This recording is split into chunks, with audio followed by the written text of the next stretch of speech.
যাওয়া আর আসা মিলে 12 ঘন্টা সমুদ্র পাড়ি দিয়ে সেন্ট মার্টিন থেকে কক্সবাজার ফেরা পর্যটকদের মুখে হতাশার ছাপ। তারা দিনে গিয়ে দিনে ফিরেছেন।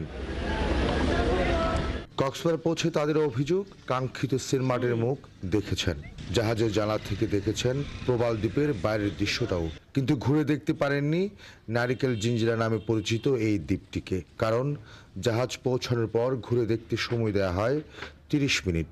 আমরা খুব অল্প সময় পেয়েছি, সেজন্য আমরা সেন্ট মার্টিনে সব জায়গা ঘুরতে পারি নাই।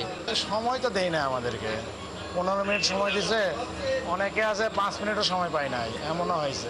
সেন্ট মার্টিনে 2 ঘন্টা বিরতি দেওয়ার কথা থাকলেও জাহাজ কর্তৃপক্ষ তা দেয়নি বলে অভিযোগ উঠেছে। 2 বছরের কারণে কক্সবাজার থেকে সেন্ট মার্টিনগামী জাহাজ ছেড়ে যেতে 4 ঘন্টা দেরি করাতেই এই জটিলতা। আমরা আজকে জাহাজ লেটলি ছাড়ার কারণে আমরা অবস্থান করতে পারিনি।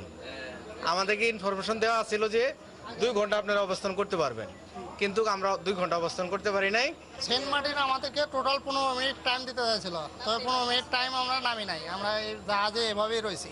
এদিকে জাহাজটিতে দিনে ফেরার দলে ছিলেন একজন নির্বাহী ম্যাজিস্ট্রেট। তিনি জানান, এই অল্প সময়ে দ্বীপের পরিবেশ সুরক্ষায় পর্যটক ও সেন্ট মার্টিনের বাসিন্দাদের সচেতন করেছেন তিনি।